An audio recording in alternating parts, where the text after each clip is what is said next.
Good evening दोस्तों, मैं संदीप कुमार। मैंने आज आप सबके लिए लेकर के आया सर एक जबरदस्त एक मस्त टॉपिक। कंडीशन क्या देखो, सबसे पहली बात है ना सर कि आज आपका फिजिक्स में ना एक चैप्टर का टेंशन खत्म होने वाला है। और मैं आपसे वादा करता हूं सर, सिर्फ यही चैप्टर नहीं, पूरे फिजिक्स, पूरे केमिस्ट्री, पूरे मैथ को एकदम चुन चुन के मारेंगे सर, और आपके दिल में पूरे का पूरे को पेश देंगे। देखो, सबसे पहली बात है ना सर कि मेरा क्लास जो है ना, थोड़ी सी आपको ना आज के बाद ना आपको एक अलग लेवल का मेरा क्लास दिखेगा, क्योंकि आज से हम अपने क्लास में एक अलग लेवल का इंप्रूवमेंट किए हैं सर।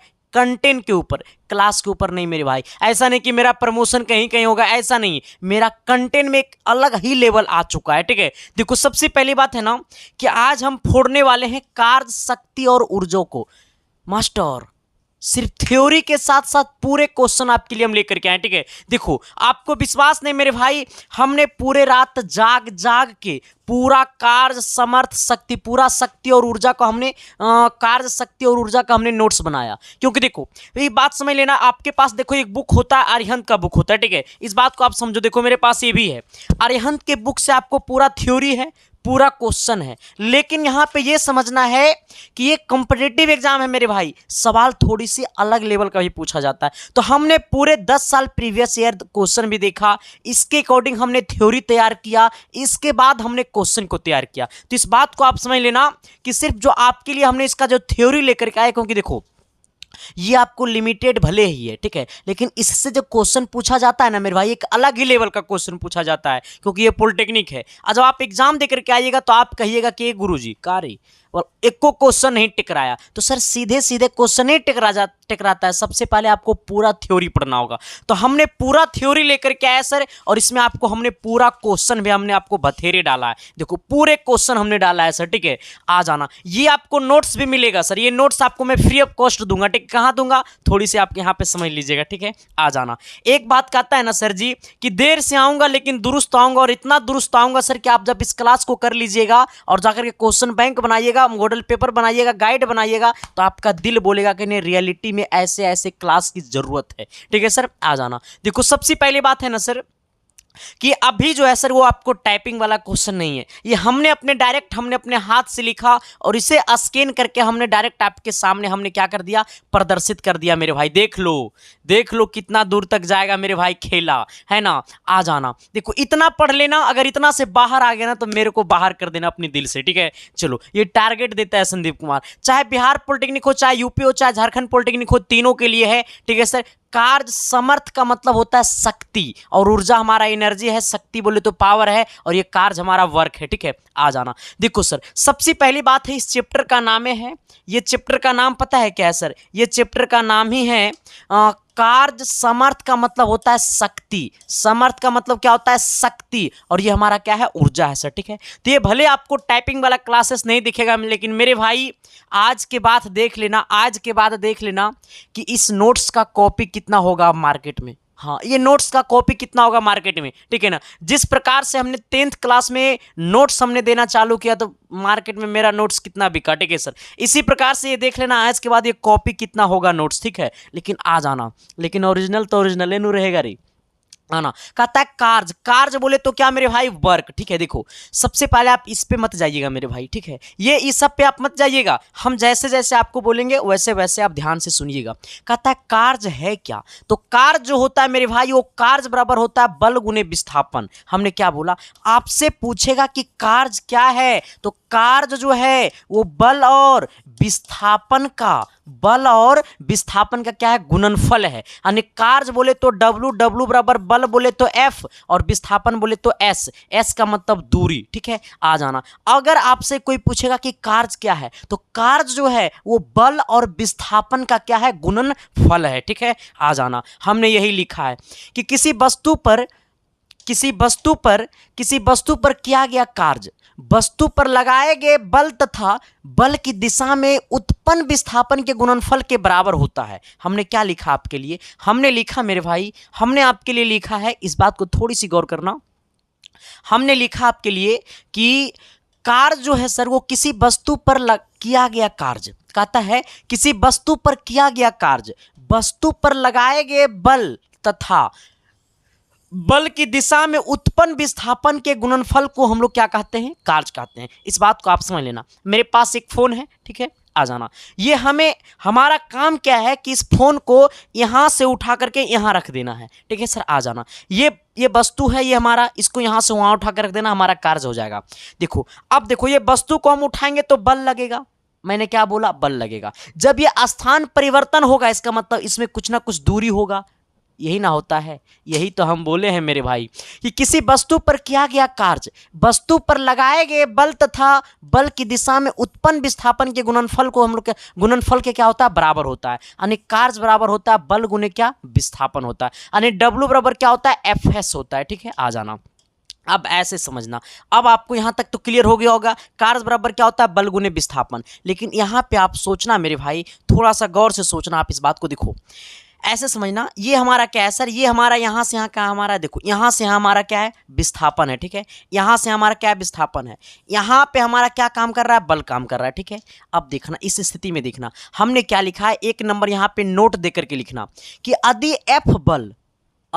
एफ बल लगने पर वस्तु बल की दिशा में ना हो, ना चलकर उससे थीटा कोण बनाती है। हमें बोला क्या है सर, इस बात को गौर समझना कि यदि एफ बल लगाने पर वस्तु बल की दिशा में ना चलकर उससे थीटा कोण बनाती है तो हमारा एस दूरी तय करती है। इस बात को सुन लेना, ये सवाल बोला है ना।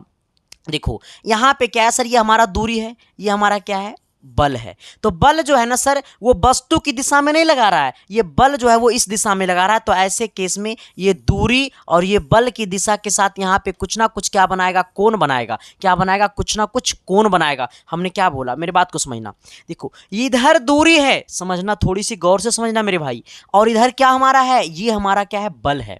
अब देखो ये जो बल है, ये दूरी की दिशा में फोर्स ना लगा करके ये एक अलग दिशा में ये फोर्स लगा रहा है। ऐसे केस में ये हमारा दूरी और ये हमारा बल के साथ कुछ ना कुछ यहां पे कोण बनेगा। हमने यही लिखा, जब यहां पे कुछ ना कुछ कोण बनेगा तो ऐसे केस में W बराबर हो जाएगा एफ एस कॉस थीटा, ठीक है।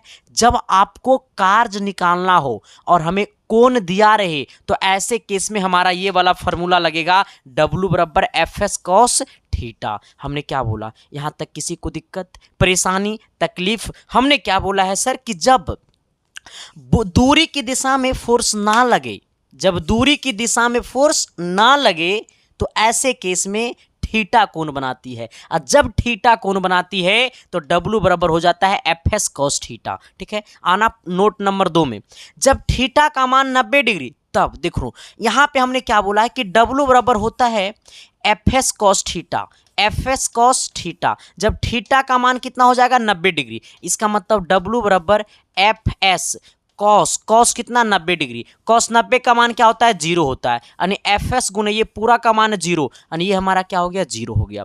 जब आपको बोल दे, इसको नोट कर लेना, ठीक है। जब आपको बोल दे कि जो फोर्स लग रहा है वो विस्थापन जो है अर्थात बल की दिशा के लंबवत है, जैसे हम समझ लेना ये बात को। देखो यहां पे हमारा क्या कर रहा है, फोर्स काम कर रहा है, ठीक है, आ जाना। और दूरी भी यही है, ऐसे केस में एक ही लाइन पे फोर्स है, एक ही लाइन पे दूरी है, तो ऐसे केस में थीटा का मान 0, सॉरी लंबवत है, लंबवत है हमारा क्या है मेरे भाई, लंबवत है, मतलब ऐसे है, ये हमारा एस है, ये हमारा फोर्स है। इसका मतलब क्या है कि ये हमारा क्या हो गया, इसके साथ 90 डिग्री का कोण बनाया। हमने क्या बोला, इस बात को समझ लेना, फोर्स जो होगा वो विस्थापन का लंबवत होगा। जब आपको सवाल में बोल दे कि फोर्स जो है, बल जो है वो विस्थापन के लंबवत है, और जब विस्थापन के लंबवत होगा तो ये एस होगा, ये हमारा फोर्स होगा। तो ऐसे केस में यहाँ पे जो कोण बनाएगा वो 90 डिग्री कोण बनाएगा, और जब कोण 90 बनाएगा तो ऐसे केस में ये फार्मूला पे जब हम रखेंगे cos 90 का जो मान होता है वो 0 हो जाता है। इसका मतलब कार्य जो हो जाएगा हमारा वो क्या हो जाएगा, 0 हो जाएगा। हमने क्या बोला कि जब फोर्स विस्थापन के लंबवत हो, जब बल विस्थापन के लंबवत हो तो ऐसे केस में वो हमारा कोण 90 डिग्री बनाता है, और जब वो कोण 90 बनाएगा तो ऐसे केस में हमारा जो कार्य होगा वो क्या हो जाएगा, 0 हो जाएगा। तो आपके क्वेश्चन में ऐसे आएगा कि विस्थापन और बल एक दूसरे का लंबवत है, तो ऐसे केस में कार्य क्या होगा, कार्ज बढ़ेगी, कार्ज घटेगी, कार्ज शून्य होगा, ऐसे करके आपको ऑप्शन रहेगा। ठीक है, तो जब आपका थीटा 90 डिग्री हो जाएगा, क्यों? क्योंकि विस्थापन और बल लंबवत है, तो ऐसे केस में थीटा 90 बनाएगा, और जब थीटा 90 बनाएगा तो कार्ज हमारा क्या हो जाएगा? 0 हो जाएगा। ठीक है सर, आ जाना। अब आना सर हमारा पॉइंट नंबर 3 की तरफ नोट करना, नोट नंबर पॉइंट 3 करना। ठीक है, आ जाओ। देखो नोट नंबर 3 क्या कहता है सर, कि यदि विस्थापन बल की दिशा में हो, हमें क्या बोला है कि विस्थापन जो है वो बल्ले के दिशा में है, मतलब विस्थापन और बल दोनों एक ही दिशा में है। हमने क्या बोला? पहला बात हमने क्या बोला कि जब हो जाए, ये हमारा एस है, ये हमारा क्या है? फोर्स है, जब दोनों एक दूसरे का लंबवत हो जाए तो थीटा हो जाएगा 90 डिग्री, ऐसे केस में कार्य हमारा 0 हो जाएगा। जब क्या? जब विस्थापन और फोर्स दोनों एक ही दिशा में हो, जब विस्थापन और फोर्स दोनों एक ही दिशा में हो, तो ऐसे केस में थीटा जो कोण बनाएगा वो 0 डिग्री बनाएगा। तब हमारा जो कार्य होगा वो होगा एफ एस कॉस थीटा, और थीटा का मान हो गया 0 डिग्री, यानी कॉस 0 का मान होता है 1, यानी एफ एस इंटू कॉस 0 का मान 1, यानी क्या हो जाएगा? हमारा एफ एस हो जाएगा। क्या हो जाएगा? एफ एस हो जाएगा। ठीक है, यानी डब्ल्यू बराबर क्या हो जाएगा? फोर्स गुने विस्थापन। तो जब हमारा यदि विस्थापन और बल की दिशा में हो, तो विस्थापन जो है वो बल की दिशा में है, विस्थापन बल की दिशा में, चाहे बल विस्थापन की दिशा में है, तो ऐसे केस में जो कोण होगा वो हमारा 0 डिग्री होगा। जब कोण 0 होगा तो ऐसे केस में हमारा डब्ल्यू बराबर क्या होगा? एफ एस होगा। ठीक है, आ जाना। हमें एफ और एस का मान पता रहेगा, विस्थापन और फोर्स हमको पता रहेगा, तो आपसे पूछ देगा क्या? कार्य बता दो, या कार्य दिया रहेगा और आपसे पूछेगा कि फोर्स निकाल दो, और विस्थापन दिया रहेगा। ठीक है सर, हमने क्या बोला कि जब फोर्स, बल और विस्थापन एक दूसरे का लंबवत हो तो कोण 90 बनाएगा, जब कोण 90 बनाएगा तो ऐसे केस में हमारा वर्क 0 हो जाएगा। ठीक है, कार्य 0 हो जाएगा। जब बल और विस्थापन दोनों एक ही दिशा में हो तो ऐसे केस में कोण 0 डिग्री बनाएगा, और जब कोण 0 बनाएगा तो हमारा डब्ल्यू बराबर हो जाएगा एफ एस। ठीक है, आ जाना।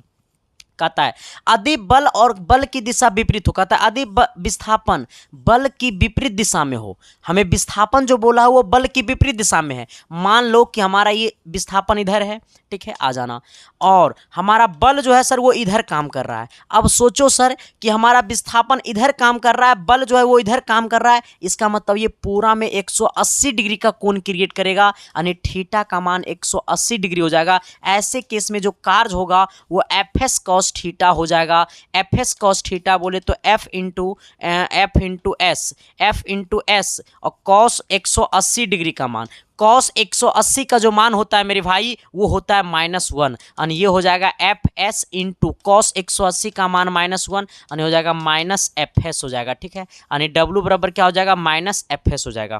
ठीक है, हमने क्या बोला कि यदि विस्थापन जो है वो बल की विपरीत दिशा में है, विस्थापन जो है वो बल की विपरीत दिशा में है, तो ऐसे केस में कोण जो बनाएगा वो 180 बनाएगा, और जब कोण 180 बनाएगा तो ऐसे केस में जो कार्य होगा वो माइनस एफ एस हो जाएगा, विपरीत में हो जाएगा। ठीक है, यहां तक सबको समझ में आया?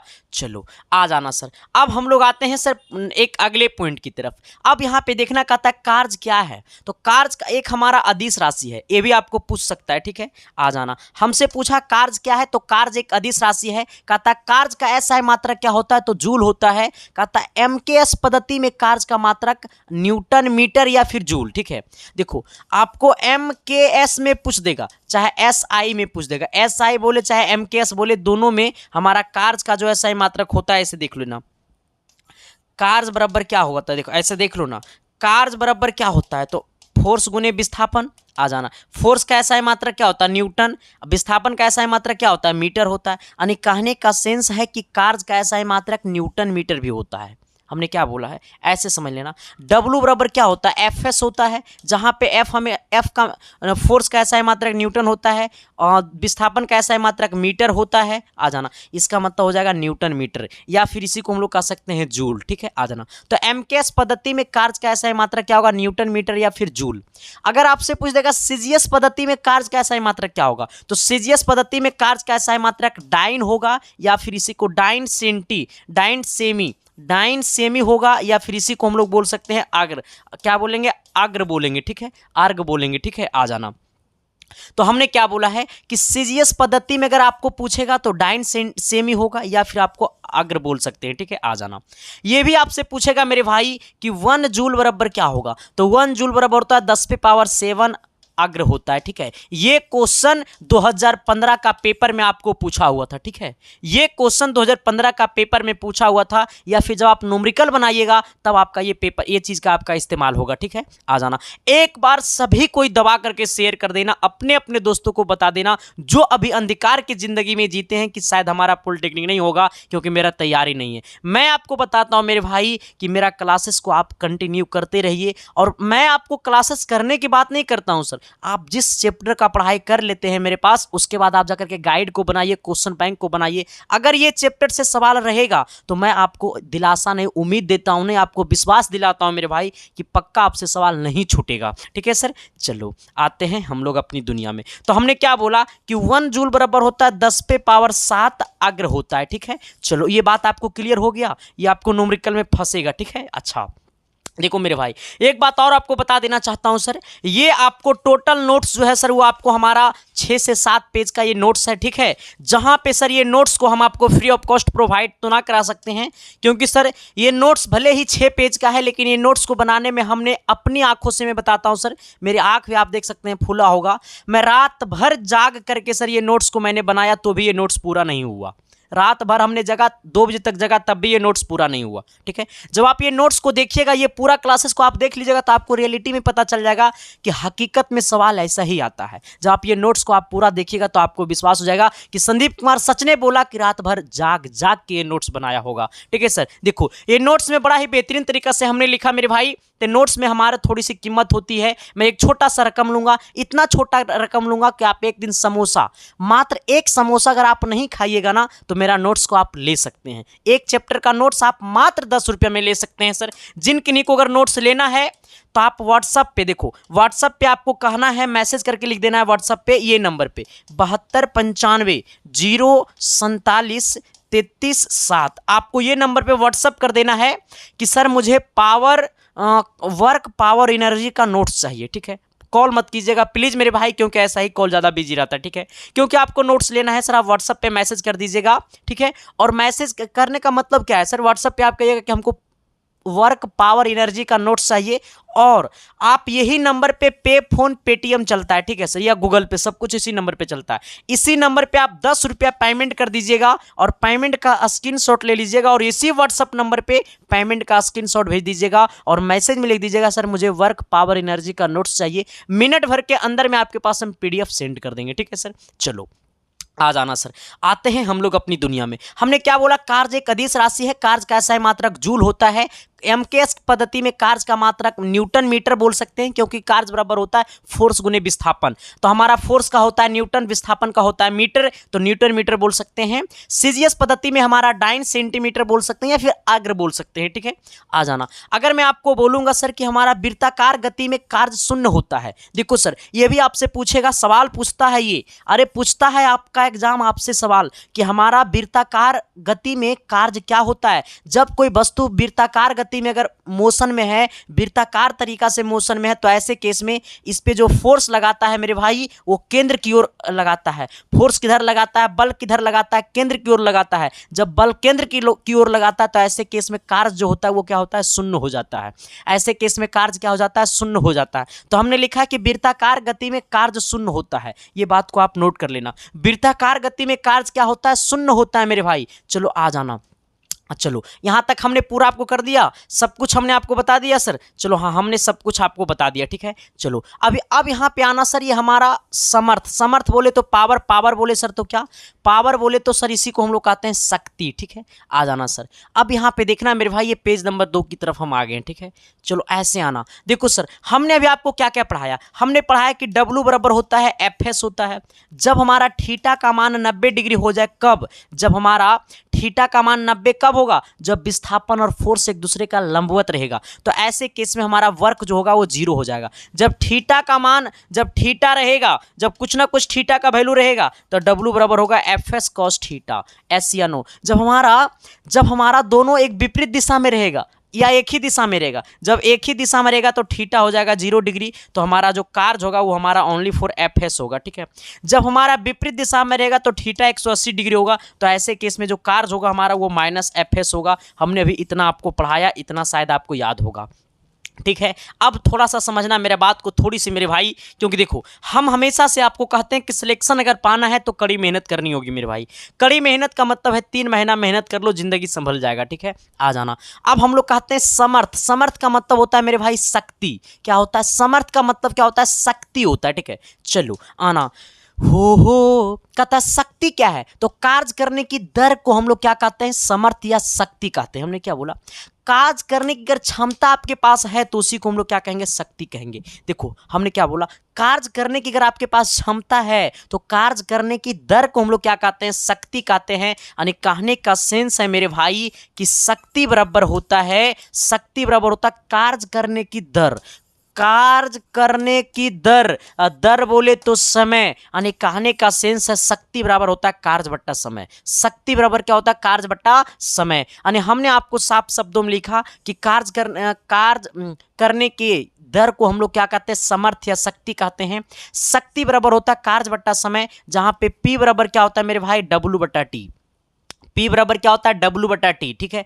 P बराबर क्या होता है? डब्ल्यू बटा टी। अब यहाँ पे आना, जहाँ पे W हमारा है, T हमारा टाइम है। अब अगर आपसे पूछेगा कि शक्ति का ऐसा मात्रक क्या होता है, तो शक्ति का ऐसा मात्रक यहाँ से देखना, शक्ति का ऐसा मात्रक हमको निकालना है ना। अब देखो ऐसे आओ, कार्य का ऐसा मात्रक क्या होता है मेरे भाई? जूल होता है। समय का ऐसा मात्रक क्या होता है? सेकेंड होता है। इसका मतलब हमारा शक्ति का ऐसा मात्रक होगा जूल पर सेकेंड, ठीक है। देखो कार्य का ऐसा मात्रक जूल होता है, समय का ऐसा मात्रक सेकेंड होता है, इसका मतलब शक्ति का ऐसा मात्रक जूल पर सेकेंड होगा, ठीक है। चलो आ जाना, हमने आपको यही लिखा है कि इसका ऐसा मात्रक जूल पर सेकेंड क्या है? ये पर सेकेंड होता है, ठीक है। आ जाना, यह एक अदिश राशि है। शक्ति हमारा कौन सी राशि है? अदिश राशि है। 1 वाट बराबर होता है 1 जूल पर सेकेंड, ठीक है। आ जाना, ये भी आपसे कभी कभी पूछेगा कि 1 वाट बराबर क्या होगा, तो 1 वाट बराबर होता है 1 जूल बट्टा सेकेंड, ठीक है। 1 जूल पर सेकेंड, ठीक है। 1 वाट का हमारा, अब यहां से देख लो, अच्छा ये भी सुन लो। देखो शक्ति का ऐसा मात्रक हमने अभी आपको क्या बोला कि शक्ति का ऐसा मात्रक होता है आपको कार्य का होता है जूल, समय का होता है सेकेंड, यानी जूल पर सेकेंड। और शक्ति का एक और ऐसा मात्रक होता है, शक्ति का एक और ऐसा मात्रक होता है जिसे हम लोग क्या कहते हैं? वाट। क्या कहते हैं? वाट, ठीक है। शक्ति का ऐसा मात्रक क्या होता है? वाट। कभी कभी हम लोग वाट बोलेंगे, कभी कभी हम लोग क्या बोलेंगे? जूल पर सेकेंड बोलेंगे, ठीक है। आ जाना, आओ 1 वाट बराबर होता है 1 जूल पर सेकेंड, ठीक है। 1 वाट बराबर होता है 1 जूल पर सेकेंड। आना, अब देखो ये P बराबर क्या है मेरे भाई?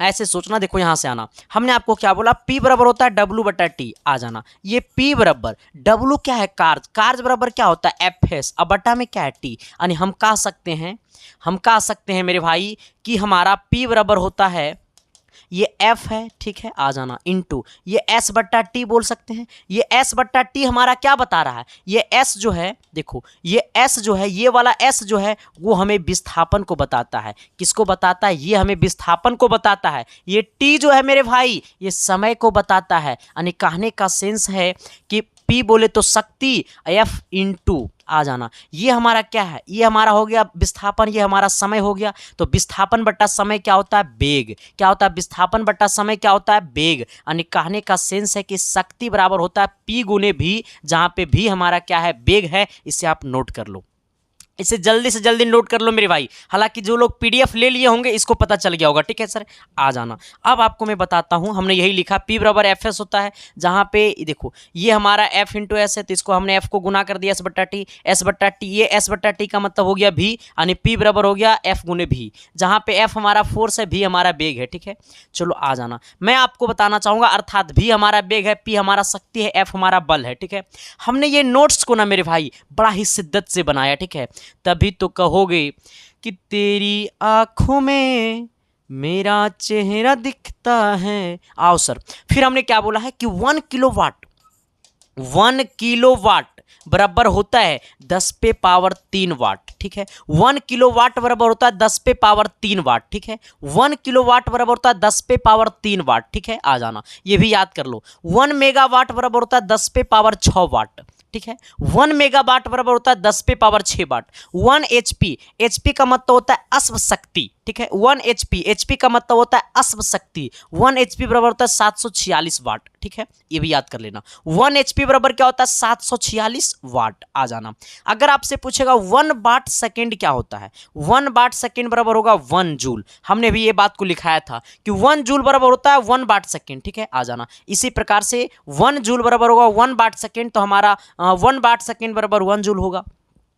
1 किलोवाट घंटा, देखो 1 किलोवाट घंटा बराबर होता है 3.6 गुने 10⁻6 जूल, ठीक है, आ जाना। इसको कैसे देखेंगे, 1 किलोवाट घंटा बराबर 1 किलोवाट गुने 1 घंटा। देखो ये हमारा ऐसे देखना, ये हमारा 1 किलोवाट घंटा जो है वो 1 किलोवाट और 1 घंटा को बताता है। अच्छा 1 किलोवाट बराबर क्या होता है, देखो 1 किलोवाट बराबर होता है 1000 वाट, 1000 वाट, तो इसके जगह हमने 1000 वाट कर दिया, 10⁻3 का मतलब 1000। 1 घंटा बराबर होता है 3600 सेकेंड, ठीक है, आ जाना।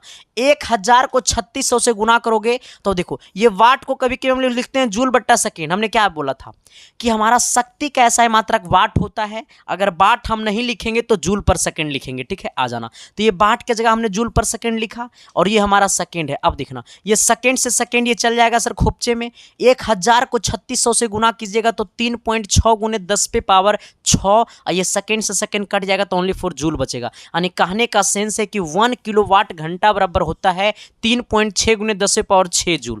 1 किलोवाट घंटा बराबर होता है 3.6 गुने 10⁻6 जूल। इसे आप याद कर लो, ये पूछता है मेरे भाई, ये न्यूमेरिकल में आपको काम देगा, ठीक है। 1 किलोवाट घंटा बराबर होता है 3.6 गुने 10 पे पावर कितना 6 जूल होता है, ठीक है, आ जाना। अगर मैं आपसे बोलूंगा कि 1 वाट घंटा बराबर कितना होगा तो 3600 जूल होगा, ठीक है, आ जाना। कितना सौ जूल 3600 जूल, ठीक है, कितना सौ जूल 3600 जूल। 1 वाट घंटा 1 वाट घंटा बराबर होता है 3600 जूल, कितना जूल 3600 जूल। 1 वाट घंटा बराबर होता है 3600 जूल, अर्थात हम कह सकते हैं जूल यह कार्य का मात्रक है। यहाँ पे जो जूल हमें ये है ना सर, ये हमारा क्या है कार्य का मात्रक है, ठीक है, आ जाना। ये तो आपको पता ही होगा। अब हम लोग आते हैं किसके तरफ, एनर्जी की तरफ, ठीक है। अब यहाँ पे इस बात को उसमें लेना। अब एक बात और बता देना चाहता हूं उन सभी बच्चों को जो हमारे पेड कोर्स में बच्चे ज्वाइन हैं, उनको लग रहा था कि सर अब क्लास कंटिन्यू चल रहा है लेकिन कुछ कुछ क्लासेस यूट्यूब वाला आपको एप्लीकेशन पे देखने को मिला, लेकिन मेरे भाई अब आपका सपना कर दूंगा साकार।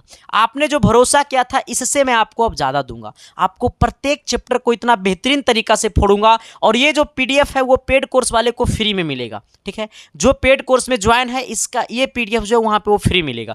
कोई भी PDF पेड कोर्सेस में आपको फ्री मिलेगा, जैसे आप जहां पे वीडियो आपको रहेगा, क्योंकि हमारा पेड कोर्स रिकॉर्डेड क्लासेस चलता है तो वो वीडियो के बगल में PDF रहेगा, PDF पे जाइएगा तो आपको ये मिल जाएगा, ठीक है सर, आ जाना। जो लोग हमारा पेड कोर्स में ज्वाइन होना चाहते हैं मेरे भाई, तो पेड कोर्स में ज्वाइन होने के लिए आपको अपने मोबाइल के प्ले स्टोर से डाउनलोड करना पड़ेगा SK साइंस क्लासेस ऐप, जहां पे हमने अभी लेकर के आया एक विजेता बैच जो आपका रिकॉर्डेड क्लासेस है मेरे भाई। लेकिन रिकॉर्डेड भले ही है लेकिन उसमें इतना बेहतरीन तरीका से पढ़ा देंगे कि आपको कहीं पर कोई दिक्कत होगा ही नहीं सर, ठीक है। क्योंकि देखो आपको कम टाइम में बेहतर रिजल्ट करना है तो बेहतर बेहतर चीज़ों को आपको पढ़ना होगा। लाइव क्लासेस भी है लेकिन आपको सर लाइव कब चलेगा, जब आपका लास्ट में सेट प्रैक्टिस लाइव होगा, ठीक है, आ जाना।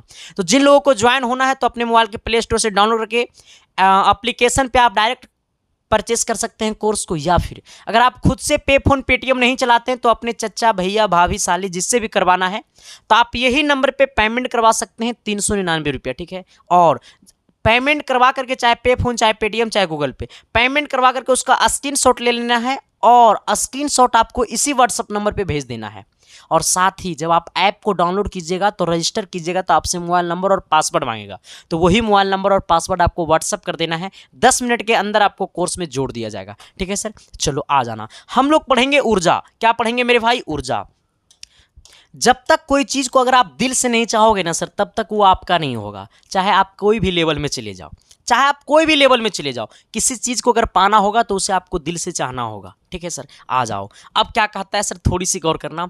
अब देखो सर ये क्लासेस सदम तो शेयर करने की बातें हैं सर, ये क्लासेस में खूब शेयर करो। आओ, कहता है ऊर्जा क्या है, ऊर्जा बोले तो एनर्जी, ये मेन इंपॉर्टेंट पॉइंट है सर। कहता है ऊर्जा क्या है, तो कार्य करने की क्षमता को हम लोग क्या कहते हैं, ऊर्जा कहते हैं सर, ठीक है, सेम परिभाषा है, ठीक है, आ जाना।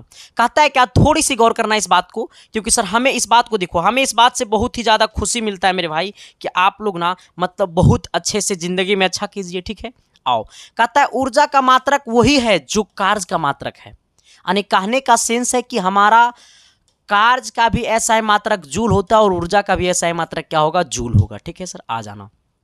अब देखो यहां पे देखना मेरे भाई कि कहता है क्या कि ऊर्जा भी एक अदिश राशि है। ठीक है, क्यों? क्योंकि कार्य हमारा एक अदिश राशि है, इसीलिए ऊर्जा भी एक हमारा अदिश राशि है। ऊर्जा का सबसे बड़ा मात्रक होता है किलोवाट घंटा। आपसे ये पूछेगा एग्जाम में, ठीक है, कि ऊर्जा का सबसे बड़ा मात्रक, तो ऊर्जा का सबसे बड़ा मात्रक होता है किलोवाट घंटा। ठीक है, ऊर्जा का सबसे बड़ा मात्रक होता है किलोवाट घंटा। ठीक है, आ जाना। कहता है ऊर्जा का प्रकार, हमें ऊर्जा को हमने देख लिया, ऊर्जा का प्रकार देखना, क्योंकि ऊर्जा में कुछ नहीं, ऊर्जा के प्रकार में है सब कुछ। पहला प्रकार इसका है काइनेटिक एनर्जी। ऊर्जा जो होता है सर हमारा वो दो प्रकार का होता है। कितना प्रकार का होता है? दो प्रकार का होता है। ठीक है, पहला होता है आपको गतिज ऊर्जा, दूसरा होता है स्थितिज ऊर्जा। ठीक है, आ जाना। सबसे पहले हम लोग गतिज ऊर्जा को देखेंगे, इसके बाद स्थितिज ऊर्जा को देखेंगे। ठीक है, क्योंकि न्यूमेरिकल सबसे ज्यादा आपको इसी से आएगा। ठीक है, आ जाना। सबसे ज्यादा न्यूमेरिकल आपको इसी से आएगा। ठीक है, कहता है गतिज ऊर्जा क्या है? कहता है गतिज ऊर्जा बोले तो काइनेटिक एनर्जी। कहता है किसी वस्तु में उसी गति के कारण, किसी वस्तु में उसकी गति के कारण उत्पन्न ऊर्जा, उत्पन्न ऊर्जा, उत्पन्न ऊर्जा, उत्पन्न ऊर्जा, उत्पन्न ऊर्जा, उत्पन्न ऊर्जा, उत्पन्न ऊर्जा। ठीक है ना, झापा कुछ नहीं ना। उत्पन्न ऊर्जा उस वस्तु की गतिज ऊर्जा कहलाती है। हमने क्या बोला है सर? हमने बोला किसी वस्तु में उसकी गति के कारण, किसी वस्तु में उसकी गति के कारण उसके अंदर जो उत्पन्न ऊर्जा होता है उसी को हम लोग क्या कहते हैं? गतिज ऊर्जा कहते हैं। हमने क्या बोला? कोई वस्तु है, उसके अंदर जब वो वस्तु हमारा गति करेगा सर तो उसके अंदर एक ऊर्जा उत्पन्न होगा, वही ऊर्जा को हम लोग क्या कहते हैं? गतिज ऊर्जा कहते हैं। गतिज ऊर्जा बोले तो kinetic energy, kinetic energy equal to होता है, गतिज ऊर्जा इक्वल टू होता है 1/2 mv²। ठीक है, जहां पे भी हमारा क्या है सर? हमारा वेलोसिटी है यानी वेग है, m हमारा द्रव्यमान है, 1/2 mv²। ठीक है, यानी कहने का सेंस है कि kinetic energy, kinetic energy equal to होता है 1/2 mv²। क्या होता है? 1/2 mv²। ठीक है, आ जाना।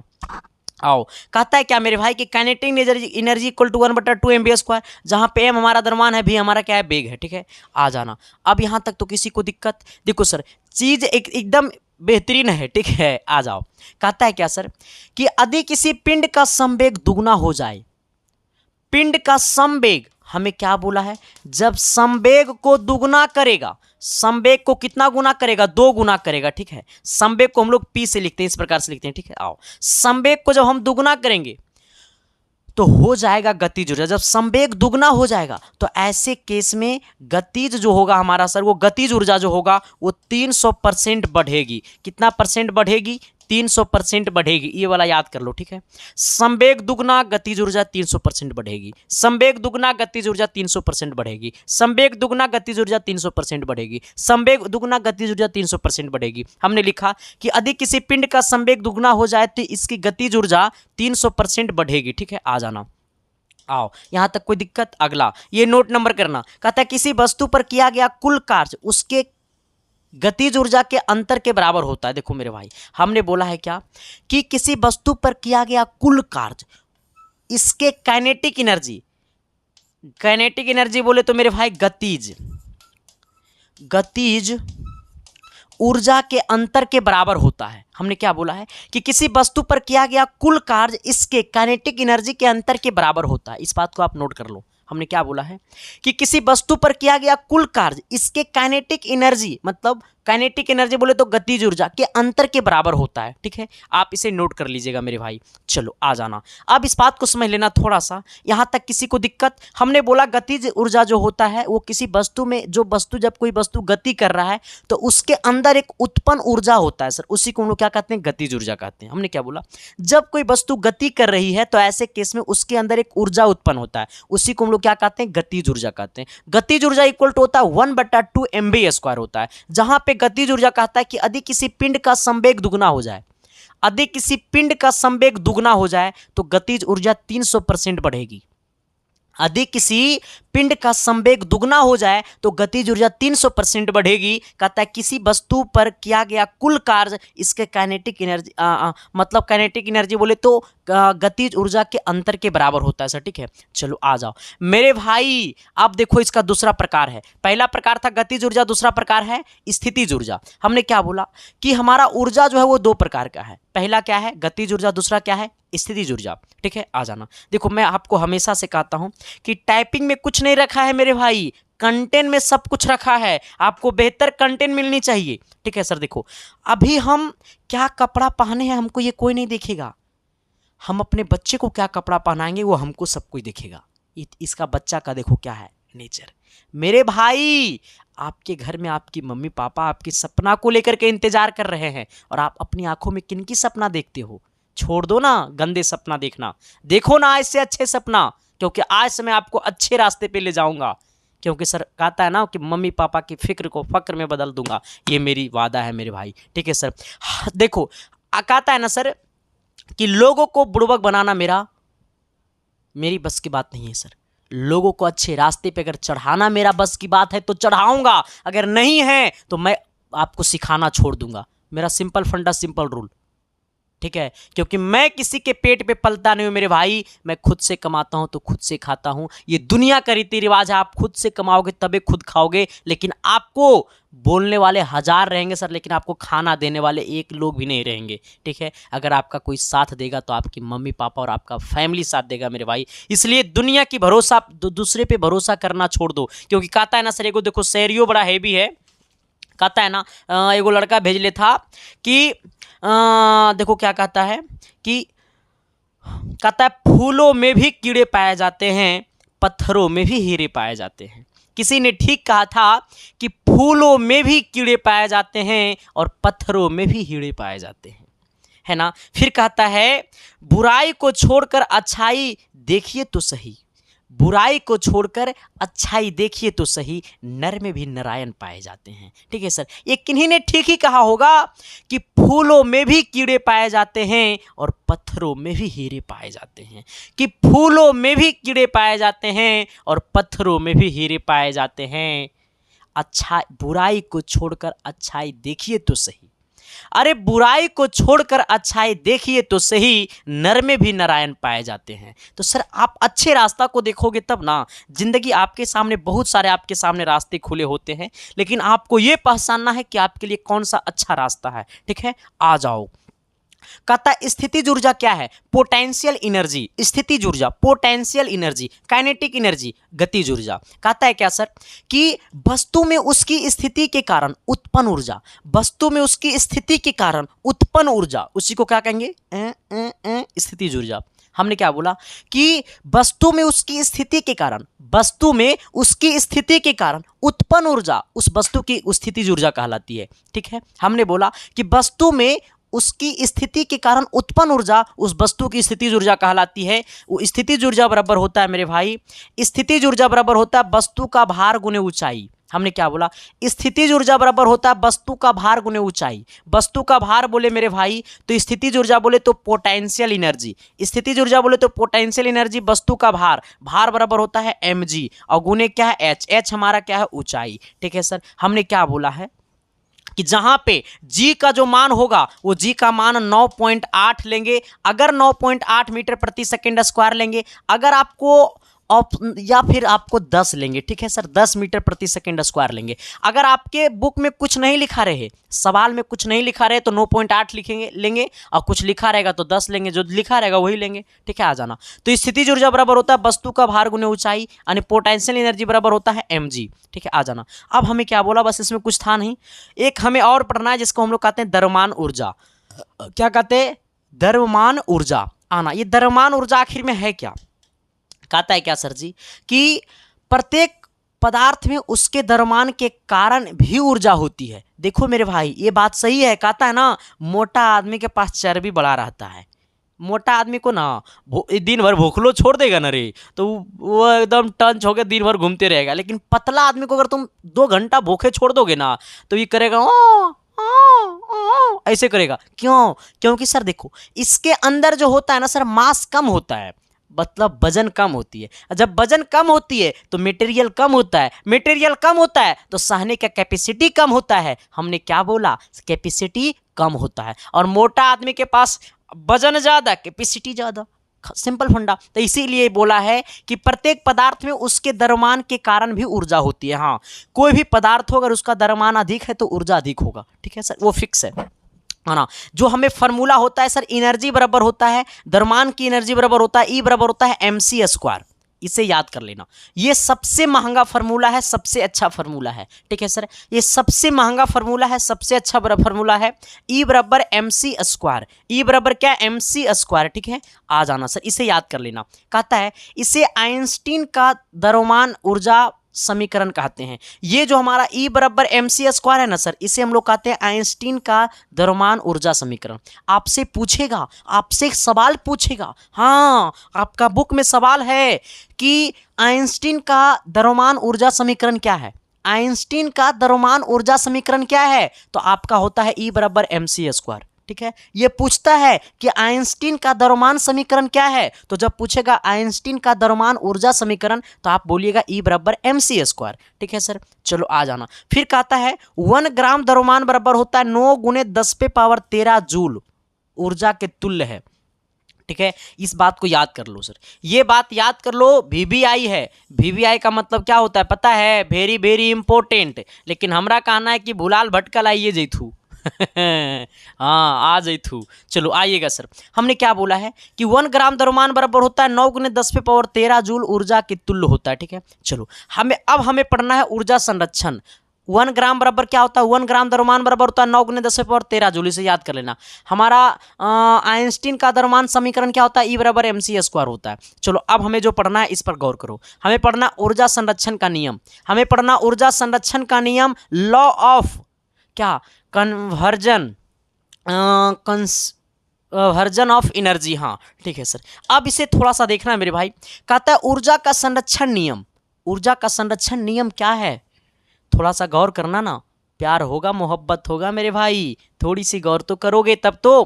कहता है ऊर्जा को ना तो उत्पन्न किया जा सकता है और ना ही नष्ट किया जा सकता है। हमें क्या बोला है, ऊर्जा को ना तो उत्पन्न किया जा सकता है ना तो नष्ट किया जा सकता है ना। ऊर्जा को ना तो उत्पन्न किया जा सकता है और ना ही नष्ट किया जा सकता है, इसे केवल एक रूप से दूसरे रूप में बदला जा सकता है। ऊर्जा संरक्षण का नियम यही है। हाँ अब तुम समझ गया। आपसे पूछेगा ऊर्जा संरक्षण का नियम क्या है, तो ऊर्जा संरक्षण का नियम है कि ऊर्जा को ना तो नष्ट किया जा सकता है ना तो ऊर्जा को उत्पन्न किया जा सकता है।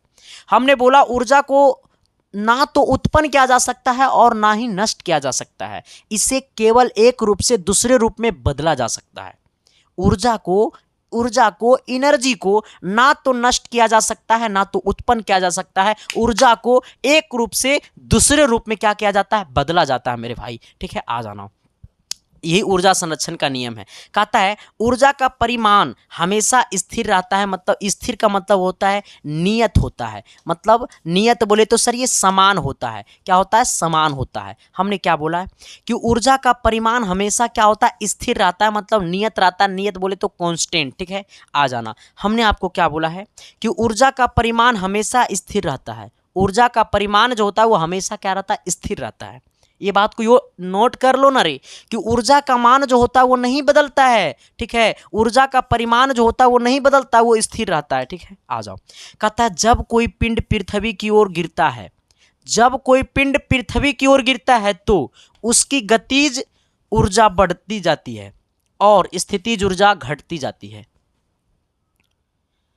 मास्टर का थोड़ा फिर से बोला ना, हमने क्या बोला कि जब कोई वस्तु पृथ्वी की ओर गिरती है, जब कोई वस्तु पृथ्वी की ओर गिरती है तो इसका गतिज ऊर्जा, जब कोई पिंड है, मान लो ये कोई वस्तु है, ये पृथ्वी की ओर गिर रही है, यहाँ पे मान लो पृथ्वी है, ये पृथ्वी की ओर गिर रही है, जब ये वस्तु पृथ्वी की ओर गिरेगी तो इसका गतिज ऊर्जा मतलब काइनेटिक एनर्जी जो होगा वो बढ़ेगी, लेकिन पोटेंशियल एनर्जी जो होगा वो मेरे भाई वो घटेगी।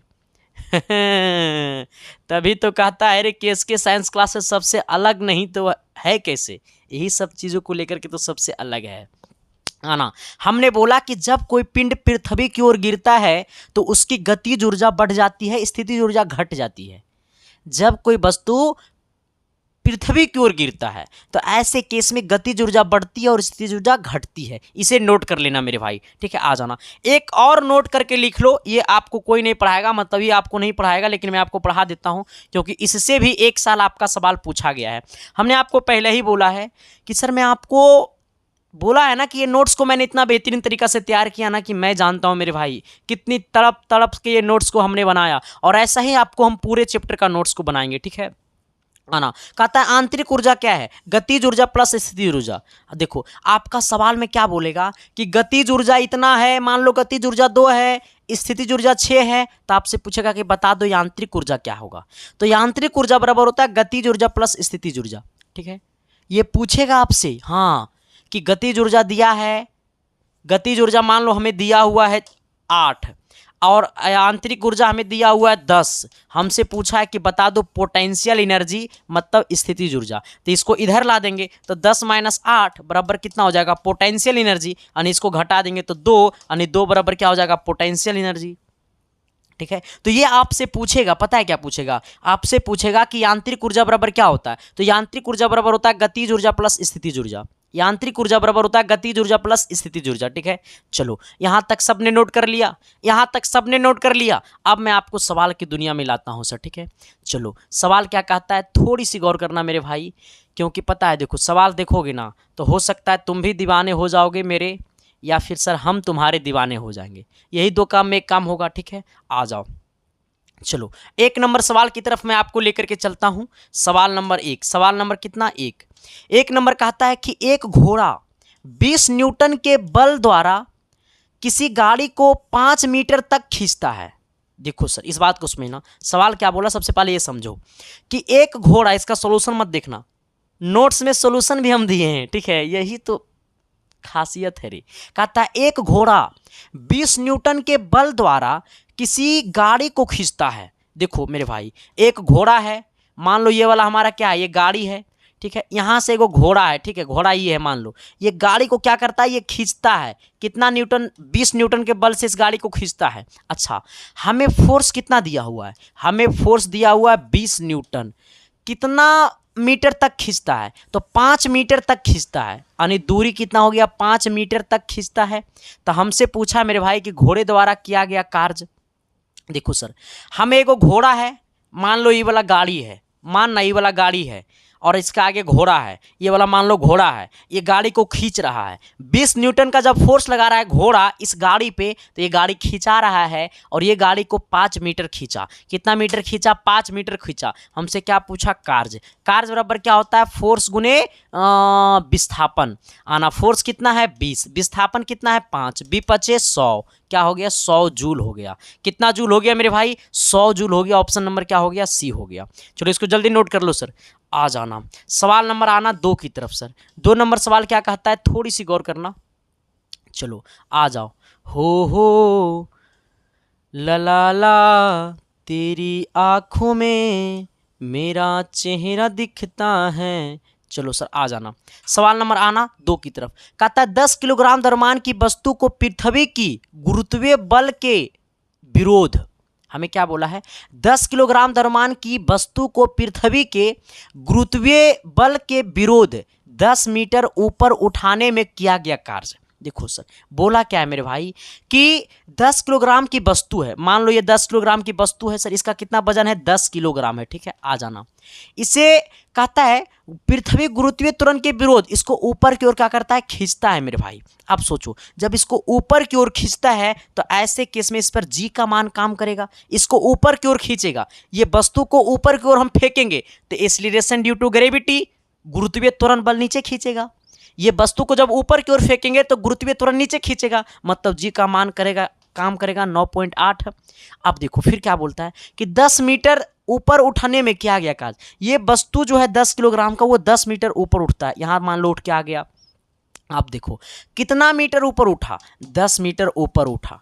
इसमें कितना मास है? वजन कितना है? 10 kg है। 10 किलोग्राम है। आ जाना कि एक्सीलरेशन ड्यू टू ग्रेविटी का मान कितना होगा, 9.8 होगा। हमसे क्या पूछा है, हमसे पूछा है कार्ज। आ जाना, देखो कार्ज बराबर क्या होता है मेरे भाई, कार्ज बराबर होता है mgh, मार देना, ठीक है। कार्ज बराबर क्या होता है mgh। W बराबर क्या होता है Fs, क्या होता है Fs। आ जाना, ऐसे देखो पढ़ो, कार्ज बराबर क्या होता है फोर्स गुने विस्थापन, लेकिन ये फोर्स बराबर होता है, ये बल बराबर होता है mg, क्या होता है mg, आखिर में होता है ma इंटू एस, लेकिन यहाँ पे ए नहीं होगा, यहाँ पे जी होगा, क्योंकि यहाँ पे एक्सीलरेशन ड्यू टू ग्रेविटी है, तो इसको जी लेंगे और एस लेंगे। आना एम का मान कितना है मेरे भाई, तो एम का मान यहाँ पे देखो 10 है, 10 हमने कह दिया। जी का मान 9.8 है, हमने रख दिया। यहाँ पे एस का मान है 10, 10 हमने रख दिया। आ जाना, इसको पॉइंट काटेंगे यहाँ से तो नीचे 10 हो जाएगा, ये 10 से 10 को मारेंगे खोपचा में, 98 गुने कितना 10, 98 गुने 10 हो जाएगा 980, कितना 980, 980 जूल, 980 जूल। ऑप्शन नंबर क्या हो गया, ए हो गया। सबको समझ में आया, सबको प्यार हुआ पढ़ाई से। चलो सर आते हैं सवाल नंबर 3 की तरफ। 3 नंबर सवाल क्या कहता है, थोड़ी सी गौर करना। सवाल नंबर 3 की तरफ देखो सर, ये 3 नंबर सवाल की तरफ आना। अच्छा 3 नंबर का तो सवाल है ये, कहता है निम्नलिखित में ऊर्जा का सबसे बड़ा मात्रक क्या है। ऊर्जा का सबसे बड़ा मात्रक, अभी जस्ट हमने आपको बताया कि ऊर्जा का सबसे बड़ा मात्रक होता है किलोवाट घंटा। ऑप्शन नंबर ए हो जाएगा, ठीक है सर। आ जाना, अगला कहता है 4 नंबर, क्या, थोड़ी सी गौर करना सर, सवाल नंबर 4 की तरफ, ठीक है। आ जाओ, तेरी आंखों में मेरा चेहरा दिखता है। आओ सर, यहां से देखना, हमें क्या बोला कि एक प्रोटॉन तथा एक इलेक्ट्रॉन को एक दूसरे के समीप लाने पर उनकी स्थितिज ऊर्जा क्या होगी। एक प्रोटॉन और एक न्यूट्रॉन को एक दूसरे के समीप लाने पर इसकी स्थितिज ऊर्जा क्या होगी। देखो सर, हमें क्या बोला, एक इलेक्ट्रॉन है, एक प्रोटॉन है, एक दूसरे के समीप लाने पर इसको इधर लाया जा रहा है, इसको इधर लाया जा रहा है, तो ऐसे केस में हमारा जो स्थितिज ऊर्जा होगा वो घट जाएगी, ठीक है। एक इलेक्ट्रॉन है, एक प्रोटॉन है, दोनों को एक दूसरे के समीप लाया जा रहा है, तो ऐसे केस में स्थितिज ऊर्जा घट जाएगी, ठीक है। चलो आ जाना, सवाल नंबर 5 की तरफ आना। कहता है एम द्रव्यमान के एक कण को संवेग p, इसकी गतिज ऊर्जा क्या होगी।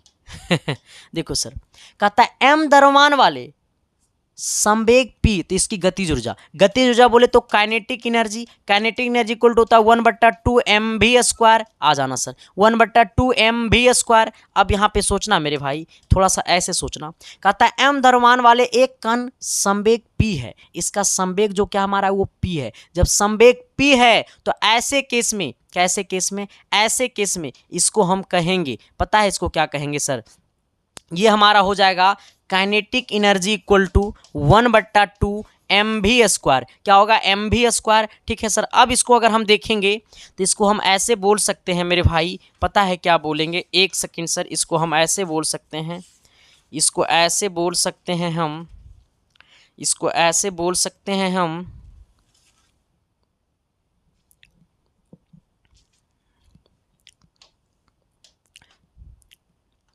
तो सबसे पहले आप ये समझिए कि संवेग बराबर क्या होता है। अब देखना, संवेग बराबर होता है, संवेग को हम लोग p लिखते हैं, ठीक है। p बराबर क्या होता है, m गुने v। संवेग बराबर क्या होता है, m गुने v। लेकिन हमसे पूछा गतिज ऊर्जा बराबर होता है 1/2 mv²। अच्छा, यहाँ पे ये v है, ठीक है, तो ये वाला m को नीचे लाइए तो p/m हो जाएगा, ये बराबर क्या हो जाएगा v, यानी v का मान हो गया p/m, तो यहाँ पे रख दो 1/2 m, v के जगह क्या रख देंगे सर, p/m, यहाँ पे स्क्वायर है तो दोनों पे स्क्वायर कर दो। आ जाना, देखो यहाँ पे एगो m है, यहाँ पे 2 m है, तो एगो m कट जाएगा, यहाँ पे बचेगा 1/2, ऊपर में क्या बचेगा p²। आ जाना, नीचे में एगो m बचेगा, यानी कहने का सेंस है कि हमारा हो जाएगा p²/2m, p² कितना 2m, p² कितना 2m। मेरा बात को नहीं समझा। सबसे पहले ये समझो कि संवेग बराबर क्या होता है, संवेग बराबर होता है m गुने v, ठीक है, मास गुने वेलोसिटी। आ जाना, जहां पे ये v बराबर क्या हो जाएगा, तो ये m गुना में नीचे आएगा, भागा में p/m हो जाएगा। काइनेटिक एनर्जी हमसे पूछा गतिज ऊर्जा बराबर होता है 1/2 mv², जहां पे 1/2 m गुने v का मान क्या है सर, तो v का मान देखो ये हो जाएगा p/m, v का मान हो जाएगा p/m, लेकिन यहाँ पे v² है तो p²/m² बराबर 1/2 इंटू p² ये m² हो जाएगा, ठीक है। सॉरी, यहाँ पे तो m² कट गया ना, एगो m² से कट गया, तो p²/m यानी हो जाएगा p²/2m। ऑप्शन नंबर आपका डी हो गया।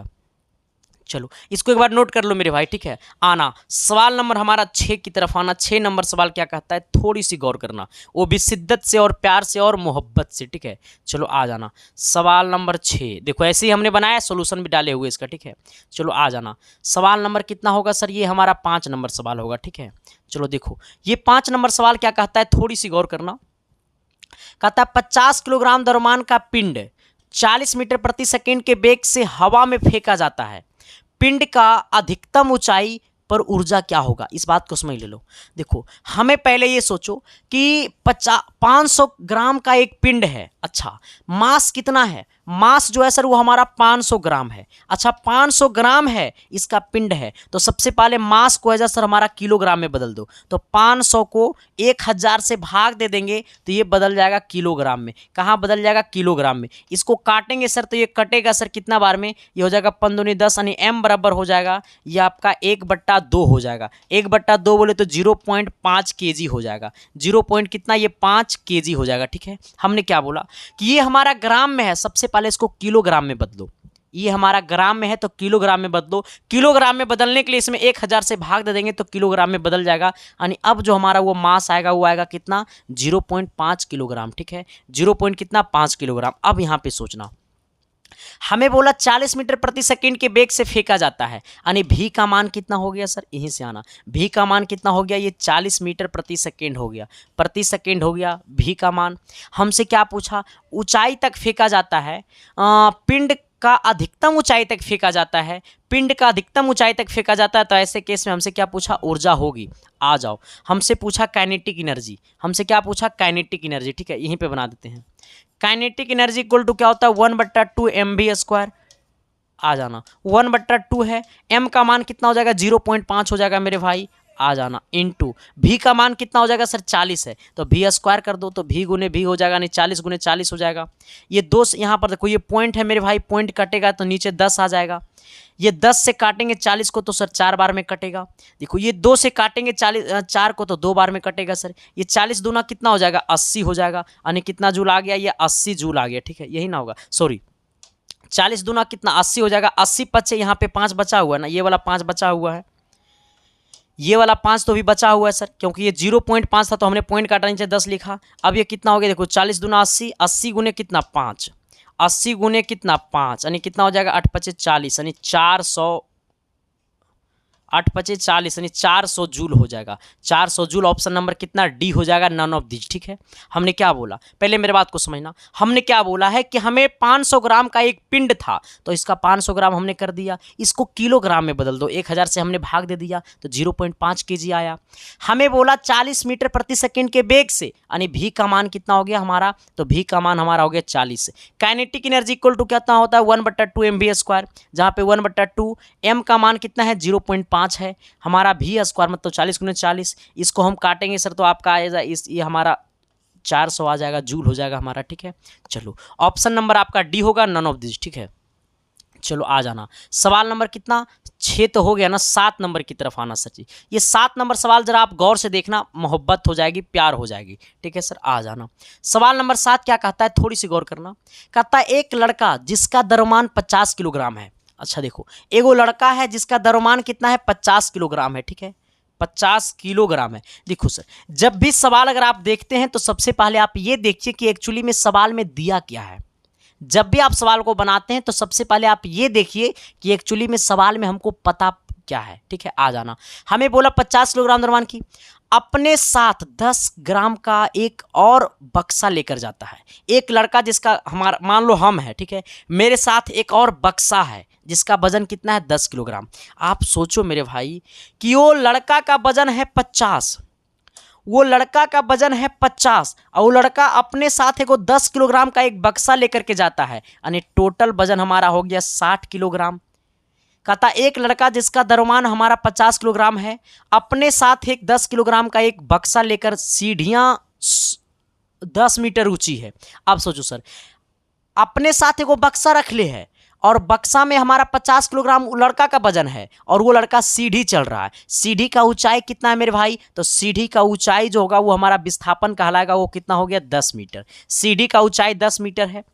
1 मिनट में चढ़ा जाएगा कितना, देखो सर 1 मिनट हमसे पूछा टाइम, हमें समय दिया हुआ है, समय दिया हुआ कितना, 1 मिनट। अच्छा आप जरा बताना मेरे भाई कि 1 मिनट हमें समय दिया हुआ है, 1 मिनट में होता है 60 सेकेंड, यानी कहने का सेंस है कि हमें समय कितना है, 60 सेकेंड है। ठीक है, आ जाना। हमसे क्या पूछा, समर्थ पूछा। समर्थ बराबर क्या होता है, शक्ति होता है। हमसे पूछा कि समर्थ बता दो। ठीक है, आ जाना। आप इस बात को जरा बता देना सर जी कि आपसे मैं पूछता हूँ पी बराबर क्या होता है, जरा बताओ ना, कमेंट बॉक्स में कमेंट करो ना मेरे भाई। पी बराबर होता है डब्ल्यू बट्टा टी। शक्ति बराबर होता है कार्य बट्टा समय। जहां पे मैं आपसे बताना चाहूंगा डब्ल्यू का मतलब होता है मतलब कार्य का मतलब होता है mg h। हमने आपको बताया था, देखो कार्य बराबर होता है fs, होता है ना। f बराबर होता है ma की जगह mg लिखेंगे। ये s हमारा क्या है, विस्थापन है, दूरी है, इसके जगह h कर देंगे तो mgh हो जाएगा। बट्टा में क्या हमारा समय है, आ जाना। p बराबर mgh, देखो m का मान कितना है, 60 है, 50 पहले था लेकिन अब 60 हो गया। इंटू जी का मान कितना है, 9.8 है। इंटू एच का मान कितना है सर, 10 मीटर। ये हमारा दूरी, यही एच कहलाएगा, ऊंचाई ही ना दूरी है रे, तो यही हमारा 10 हो जाएगा। आ जाना। बट्टा में कितना है सर हमारा टाइम, टाइम कितना हो जाएगा, 60 सेकेंड हो जाएगा। चलो ये 60 से 60 को हमने काट दिया, खोपचे में चल गया। ये 98 है सर, 9.8 है। ठीक है, इसको हम क्या करेंगे, ये पॉइंट को यहाँ से हटाएंगे तो नीचे 10 लिखेंगे। ये 10 से ये 10 को मार देंगे, खोपचे में चल जाएगा, यहाँ पे बच गया 98। यानी कहने का सेंस है कि हमारा जो शक्ति आ जाएगा वो 98 वाट आ जाएगा। इसी को लिख सकते हैं 98 जूल पर सेकेंड। ठीक है सर, सबको समझ में आया कि नहीं आया। आखिर में आपका सोल्यूशन भी हम दिए हुए हैं, देखो टोटल इतना आपका हो गया, 1 मिनट में 60 सेकेंड डब्ल्यू, एकदम सेम टू सेम जैसे हम यहाँ पे आपको सोल्यूशन किए, सेम टू सेम वही सोल्यूशन हमने आपको डाला था। ठीक है, समझ में आया सबको कि नहीं आया सर। मैं आपसे पूछना चाहूंगा कि ये क्लास आपको समझ में आ रहा है कि नहीं आ रहा, एक बार प्लीज कमेंट बॉक्स में कमेंट करके बता देना सर कि ये क्लास आपको कैसा लग रहा है मेरे भाई। ठीक है, आ जाना। 6ठा नंबर सवाल में किसी को कोई दिक्कत तकलीफ है तो बता देना, कोई परेशानी है वो बता देना। ठीक है, क्योंकि सर जब आपको परेशानी हो जाएगा तो फिर हम जिंदा रह नहीं पाएंगे। ठीक है सर, चलो आ जाना, इसको एक बार नोट आप लोग कर लीजिएगा। ठीक है, चलो 7 नंबर सवाल की तरफ आना हो गया, 8 नंबर सवाल की तरफ आना। ठीक है, चलो 8 नंबर सवाल कितने लोग बनाएगा, एक बार प्लीज कमेंट बॉक्स में कमेंट करके बता देना मेरे भाई। ठीक है, आ जाओ। 8 नंबर सवाल, कितने नंबर सवाल, 8 नंबर सवाल। कहता है 50 किलोग्राम द्रव्यमान का एक द्रव्यमान वाला मनुष्य 40 पग वाली सीढ़ी पर 10 सेकेंड में चढ़ जाता है। सवाल समझने वाली बातें हैं। कहता है 50 किलोग्राम द्रव्यमान वाला मनुष्य, एक मनुष्य का जो द्रव्यमान है मेरे भाई, आना, एक मनुष्य का जो द्रव्यमान है वो हमारा कितना है, 50 केजी है। ठीक है, आ जाना। अब कहता है कि 40 पग मतलब वो सीढ़ी को चढ़ता है, इस प्रकार से ये सीढ़ी है। ठीक है, आ जाना। इस प्रकार से सीढ़ी है मेरे भाई, जब वो सीढ़ी को चढ़ता है ना तो इस प्रकार से इसमें 40 सीढ़ियां हैं। कितना सीढ़ियां हैं, 40 पग वाला सीढ़ियां है। इसमें सीढ़ियां जो है वो कितना सीढ़ी है, तो 40 पग सीढ़ी है। ठीक है, 10 सेकेंड में चढ़ जाता है। आप सोचो मेरे भाई कि इस प्रकार से ये 40 सीढ़ी है और उसको 10 सेकेंड में चढ़ जाता है, तो प्रत्येक पग की ऊंचाई जो है वो 0.20 मीटर है। यानी कहने का सेंस है कि एक पग इस प्रकार से होगा, दूसरा सीढ़ी इस प्रकार से होगा, तीसरा सीढ़ी इस प्रकार का होगा, तो एक सीढ़ी का जो ऊंचाई है वो कितना है, 0.20 मीटर है। और तो 40 पग का ऊंचाई कितना हो जाएगा, इसका मतलब 40 पग का जो हमारा दूरी हो जाएगा सर, आ जाना, हमें एक पग का है 0.20 है, टोटल कितना 40 है। इसका मतलब इसको इससे गुना कर दो, ये वाला पॉइंट को काटेंगे सर तो पॉइंट के बाद 2 गो है तो हो जाएगा 100। ये 20 बच गया, क्योंकि देखो इसको हमने काट दिया तो अब ये 20 हो गया। ये अब 20 से काट देंगे सर 100 को तो 5 बार में कट जाएगा। इसको इससे काटेंगे तो ये सर ये 8 बार में कट जाएगा, यानी कितना हो जाएगा, 8 मीटर हो जाएगा। कितना मीटर हो जाएगा, 8 मीटर। एक सीढ़ी का ऊंचाई है 0.20 मीटर, तो 40 सीढ़ियां का ऊंचाई हो जाएगा 8 मीटर। एक सीढ़ी का ऊंचाई है 0.20 मीटर, तो 40 सीढ़ी का ऊंचाई हो जाएगा 8 मीटर। अब सोचना हमें अब क्या दिया हुआ है, हाँ समय कितना लगता है सर, तो समय लगाता है 1 मिनट। कहाँ गया रे, समय चढ़ने में 10 सेकेंड लगाता है, सॉरी हमें समय कितना लगाता है, समय लगाता है 10 सेकेंड। ठीक है, आ जाना। हमसे क्या पूछा मेरे भाई, मनुष्य की समर्थ पूछा, समर्थ बोले तो शक्ति बोले, पावर पूछा। आ जाना। पावर बराबर क्या होता है सर, हमारा पी बराबर होता है डब्ल्यू बट्टा टी, जहाँ पे डब्ल्यू को लिख सकते हैं mgh। आ जाना। बट्टा में कितना, टी। आ जाना। इसी को हम आगे लेकर के चाहेंगे तो m का मान कितना हो गया, 50 हो गया। आ जाना। g का मान कितना हो जाएगा, 9.8 हो जाएगा। इंटू h का मान कितना हो जाएगा सर, देखो तो h का मान हमारा 1 का मान 0.20, तो 40 का मान 8 हो गया। आ जाना। बटा में हमारा कितना हो गया, टी हमारा है 10 सेकेंड, इसको 10 कर दो, 10 से काटोगे 50 को 5 बार में खोपचे में चल जाएगा, ये हो जाएगा 8 पचे 40, ये 8 को 5 से गुना करेंगे तो 8 पचे 40 हो जाएगा, 40 को 9.8 से गुना कर देंगे, ये पॉइंट को हटाएंगे तो नीचे 10 आ जाएगा, 10 को हमें काटेंगे सर तो 4 बार में कटेगा, ये 98 को 4 से गुना कर देंगे तो 9 चौक 8 चौक कितना 32 का 2 और 9 तिया 9 चौक कितना 36, 36 और कितना 3, 36 3 39 यानी 300 कितना 92 हो गया, 392 वाट। कितना वाट, 392 वाट। आपको समझ में आया कि नहीं आया? ऑप्शन नंबर क्या हो जाएगा आपका, बी हो जाएगा, 392 वाट। आप कमेंट बॉक्स में करके बता देना सर कि आपको ये क्लास समझ में आ रहा है कि नहीं आ रहा है, ये खास करके ये क्वेश्चन आपको समझ में आया। अगर ये समझ में आया सर तो आप पक्का आपका सिलेक्शन होगा, सिलेक्शन होने में आपको कहीं कोई दिक्कत नहीं होगी, ठीक है। चलो आ जाना सर, मैं आता हूँ लेकर के आपको सवाल नंबर कितना 9 की तरफ, ठीक है सर। कितना नंबर सवाल, 9 की तरफ आ जाना। 9 नंबर सवाल क्या कहता है, थोड़ी सी गौ सोचना, वो भी एकदम दिल से सोचना, प्यार से सोचना, मोहब्बत से सोचना, ठीक है सर। आ जाओ, इसको थोड़ा सा और बड़ा कर देते हैं कि तेरी आंखों में मेरा चेहरा दिखता है। थोड़ा सा सर इसको हम टाइपिंग करके लाने की कोशिश करेंगे अगले क्लासेस से, ठीक है। आना कहता है एक बंदूक 5 ग्राम द्रव्यमान की गोली 100 मीटर प्रति सेकेंड की वेग से छोड़ी जाती है। अच्छा, यदि बंदूक की नाल 1 मीटर लंबी है तो गैस के दहन से गोली पर लगने वाला बल होगा। देखो मेरे भाई, इस प्रकार से मान लो ये बंदूक है सर, ठीक है, ये बंदूक है, ठीक है, ये बंदूक का नाली है, यहाँ से गोली निकला तो ये इतना लंबा बंदूक का नाली है, तो फिर ये नाली यहाँ पे इसका इसमें गैस होता है पूरा, इससे यहाँ तक ही आएगा ना। तो अब यहाँ पे सोचना, हमसे बोला है कि एक बंदूक से 5 ग्राम, कितना ग्राम, 5 ग्राम, इसका मतलब मास कितना हो गया हमारा 5 ग्राम। पहले जो लिखा हुआ है इसको पहले लिखते चलो। 5 ग्राम द्रव्यमान की गोली 100 मीटर प्रति सेकंड की वेग से, हमारा वेग कितना हो गया 100 मीटर प्रति सेकंड की वेग से, ठीक है सर। आ जाना, फिर हमें क्या बोला, हमें बोला है मेरे भाई कि 100 मीटर प्रति सेकंड की वेग से छोड़ी जाती है यदि बंदूक की नाल की लंबाई 1 मीटर है। यानी कहने का सेंस है कि जो हमारा लंबाई है मतलब हाइट है, यानी दूरी भी कह सकते हैं, हाइट भी कह सकते हैं, 1 मीटर है, ठीक है सर। आ जाना, फिर हमें क्या बोला, तो गैस दहन से गोली पर लगने वाला बल होगा। गैस के दहन से गोली पर लगने वाला बल क्या होगा, आप जरा सोच लेना मेरे भाई कि जब पहले गोली यहाँ था, यहाँ से गोली छूटा तो गोली का नाली यहाँ से यहाँ लंबा है 1 मीटर, यहाँ से यहाँ लंबा है 1 मीटर, तो ये गोली का नाली यहाँ से यहाँ आएगा। तो ऐसे केस में क्या हो जाएगा, हमसे पूछा फोर्स, ऐसे केस में क्या हो जाएगा, इस बात को समझ लेना कि इस पर जो काइनेटिक एनर्जी काम करेगा वो हमारा कार्य के बराबर हो जाएगा। गतिज ऊर्जा, जब भी सवाल ऐसा बने तो ऐसे केस में इसमें जो काइनेटिक एनर्जी काम करेगा, जो गतिज ऊर्जा काम करेगा, वो हमारा क्या हो जाएगा, कार्य के बराबर हो जाएगा। हमने क्या बोला कि ऐसे केस में जो काइनेटिक एनर्जी काम करेगा वो हमारा कार्य के बराबर हो जाएगा। काइनेटिक एनर्जी इक्वल टू क्या होता है 1/2 mv², ठीक है, बराबर। आना, ये W का मतलब क्या होता है सर, ये हमारा कह सकते हैं F गुने S।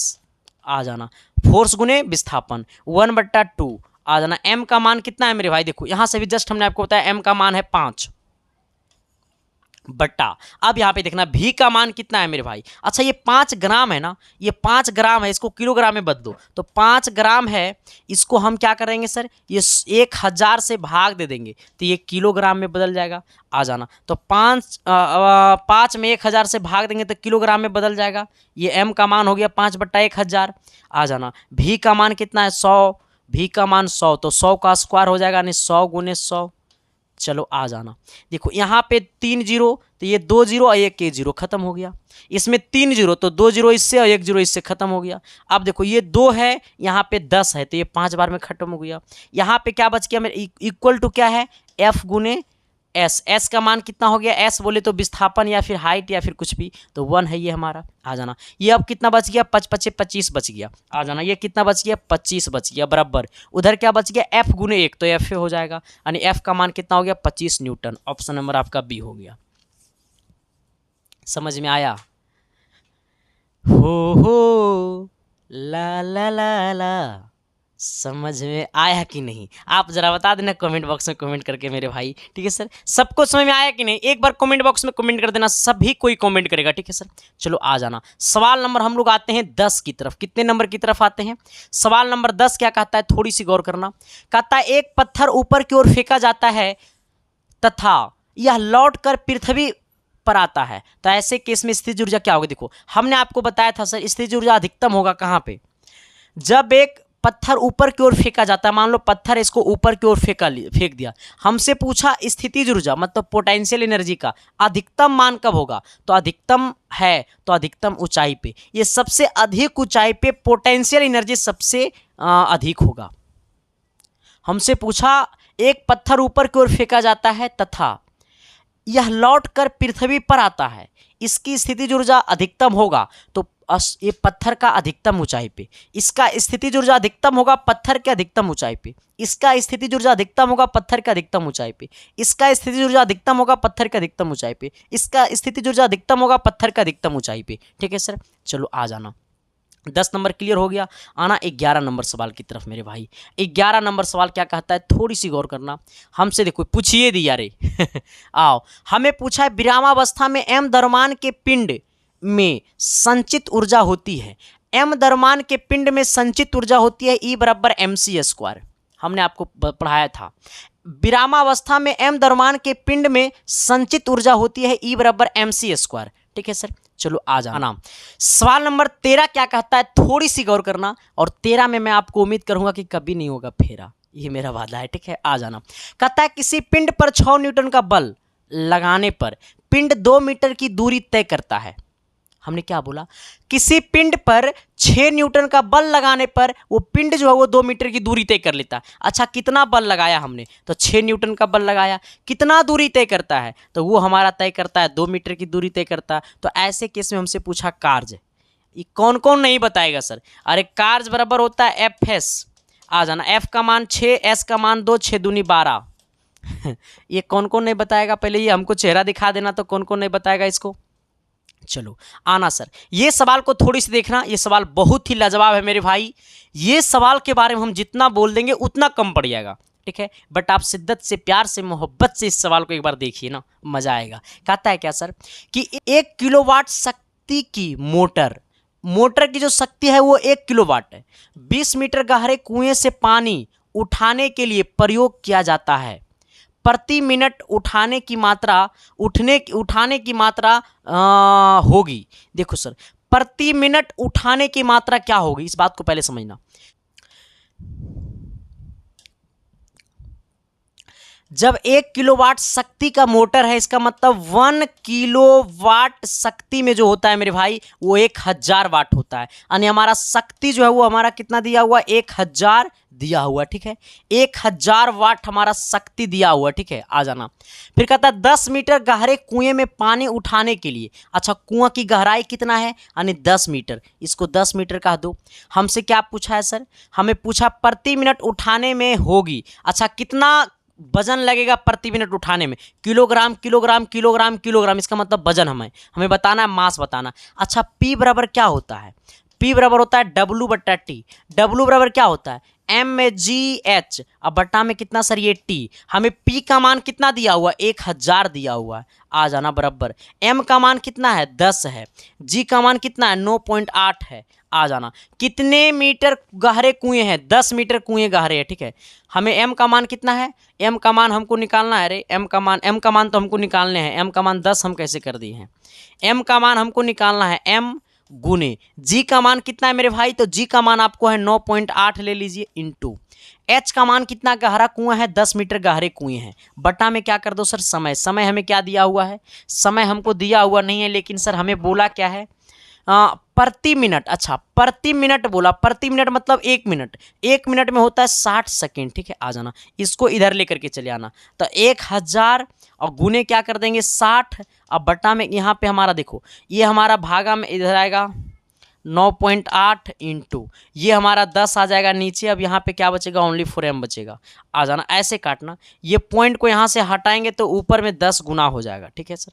आना, अब इसको हम क्या करेंगे कि 0 से वो 0 काट देंगे, चलो इसको जब हम काटेंगे मेरे भाई, तो इसको पूरा कैलकुलेशन जब तुम करोगे, ये 10 से काटोगे तो ये 5 आ जाएगा सर, आ जाना। इसको काटोगे सर तो ये 45 दूना 90, आपको कितना हो जाएगा सर, ये आपको हो जाएगा 49, ठीक है सर, आ जाना। जब इसको पूरा काट छाट करोगे मेरे भाई, तो वो आपको आ जाएगा 612.24 किलोग्राम, ठीक है, 612.24 किलोग्राम क्या आ जाएगा, मास आ जाएगा। इसको जब आप पूरा काट छाट करोगे तो कितना आएगा, 612.24 किलोग्राम हमारा क्या हो जाएगा, मास हो जाएगा, द्रव्यमान हो जाएगा, ठीक है। यहाँ तक सबको समझ में आया कि नहीं आया, एक बार प्लीज कमेंट बॉक्स में कमेंट करके बता देना मेरे भाई। चलो आना सवाल नंबर हम लोग आते हैं 15 की तरफ। 15 नंबर सवाल क्या कहता है, थोड़ी सी गौर करना।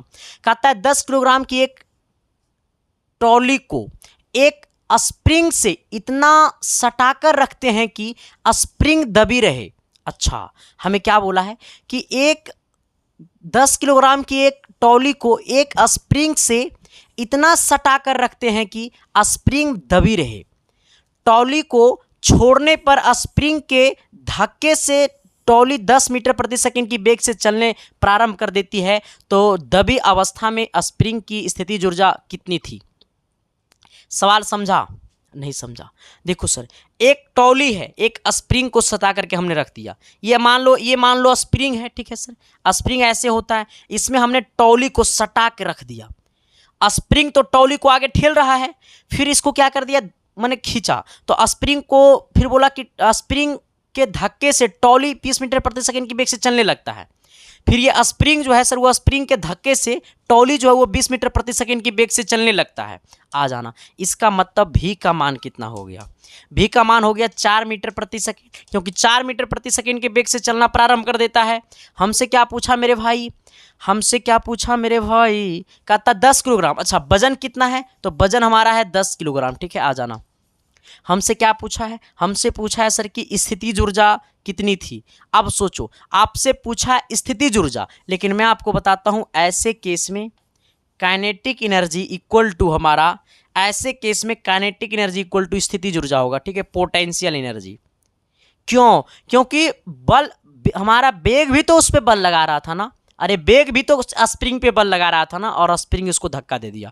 तो ऐसे केस में हमारा स्थितिज ऊर्जा जो होगा वो गतिज ऊर्जा के बराबर होगा, यानी पोटेंशियल एनर्जी जो होगा वो काइनेटिक एनर्जी के क्या होगा, बराबर होगा। आ जाना, ये आप सोचो मेरे भाई कि इसको कुछ करना नहीं है, तो ऐसे केस में काइनेटिक एनर्जी इक्वल टू क्या हो जाएगा, 1/2 mv², 1/2 mv², 1/2 m का मान कितना है मेरे भाई, 10 है, चलो 10 रख दो, स्क्वायर भी का मान 4 है, 4 का स्क्वायर 16 हो जाएगा। इसको 2 से काटेंगे सर तो ये 8 बार में कटेगा, 10 8 80, यानी कितना हो जाएगा, 80 जूल हो जाएगा। कितना जूल हो जाएगा, 80 जूल हो जाएगा। ऑप्शन नंबर सी हो जाएगा। देखो हम यहाँ पे साफ शब्दों में लिख दिए कि काइनेटिक एनर्जी इक्वल टू स्थितिज ऊर्जा, मतलब potential energy equal to kinetic energy, हमने यहाँ पे साफ शब्दों में लिख दिया।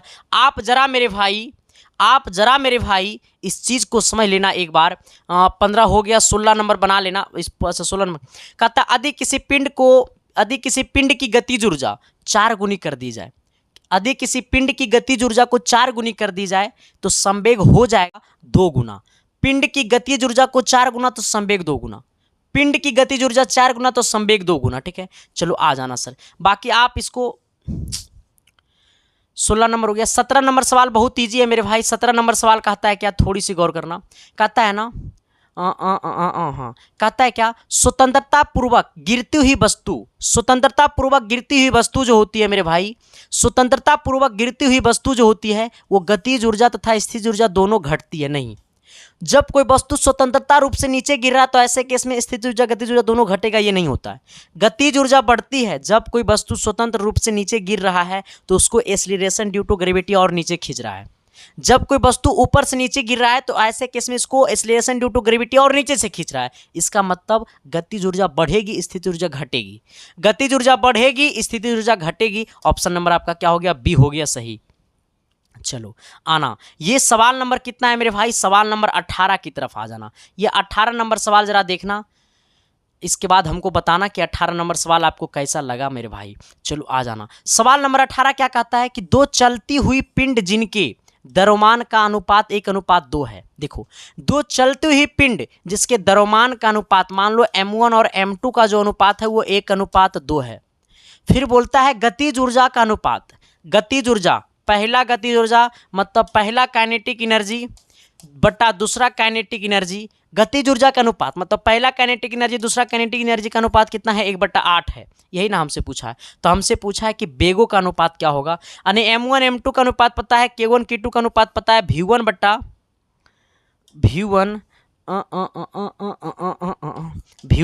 v2 का अनुपात क्या हो जाएगा, हमको ये बताना। देखो मेरे भाई, आपको ये बात पता होगा कि k1 बराबर क्या होता है, मैं यहीं पे लिख देता हूँ। देखो k1 यानी पहला काइनेटिक एनर्जी इक्वल टू होगा 1/2 m1 स्क्वायर और v1 का स्क्वायर, ठीक है, आ जाना। और दूसरा हमारा क्या होगा, काइनेटिक एनर्जी k2 बराबर 1/2 m2 इंटू v2 का स्क्वायर, ठीक है, आ जाना। अब देखो क्या करो, ये k1 बट्टा k2 कर दो, दोनों को बटा में कर दो, k1 बट्टा k2 कर दो, इसको इससे भाग दे दो बराबर। अब जब ऐसे करोगे ना सर, तो ये हमारा 1/2 से 1/2 कट जाएगा, 1/2 से 1/2 कट जाएगा, ठीक है, आ जाना। तो हमारा बचेगा m1 का बट्टा m2 बचेगा, ठीक है, इंटू ये v1 m1 बट्टा m2 बचेगा और v1 का स्क्वायर बट्टा v2 का स्क्वायर बचेगा, ठीक है।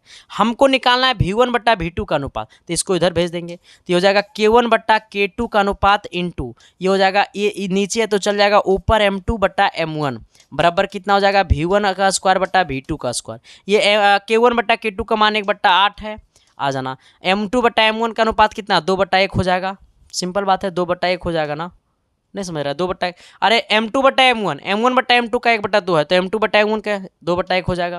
ये v1 बट्टा v2 का स्क्वायर, दोनों पे स्क्वायर है, आ जाना। इसको जरा काटो, 8 से काटेंगे 4 को, 2 से काटेंगे 8 को तो 4 बार में कटेगा, यानी ये कितना हो जाएगा हमारा सर, ऊपर में कुछ नहीं तो एक नीचे में भी, यानी हमारा हो जाएगा 1/4 बराबर क्या हो जाएगा, v1 का स्क्वायर बट्टा v2 का स्क्वायर, आ जाना। इसको इधर भेज दो तो जाएगा √1/4 बराबर v1 बट्टा v2, क्योंकि यह स्क्वायर मैंने रूट में चलाया, 1/4 का मतलब 1/2 बराबर क्या, v1 बट्टा v2, आ जाना। यानी 1/2 का मतलब 1:2, यानी बेग का जो अनुपात होगा वो कितना होगा, 1/2 होगा, ठीक है। किसी को दिक्कत तकलीफ परेशानियां है तो बता देना कमेंट बॉक्स में मेरे भाई, आपकी सारी परेशानियां को मैं कर दूंगा झटके में खत्म, ठीक है। चलो आप देखो सर, इसी के साथ हमने पूरा आपको वर्क पावर एनर्जी को हमने क्या कर दिया, चकनाचूर कर दिया, ठीक है सर। बाकी मिलते हैं आप सबके बीच हम अगली क्लासेस में, तब तक के लिए बाय। देखते रहना इसके साइंस क्लासेस। ये क्लास कैसा लगा कमेंट बॉक्स में जरूर बता देना, ठीक है। और हर दोस्तों के पास शेयर कर देना, हर दोस्तों को पास हाहाकार कर देना, ठीक है। और बहुत जल्द हम एक ही 2000 क्वेश्चन का एक बड़ा ही तांडव लाने वाला हूँ सर, ठीक है। बहुत जल्द आपको अनाउंस करने वाला हूँ, अनाउंसमेंट करने वाला हूँ, ठीक है। Thank you, love you.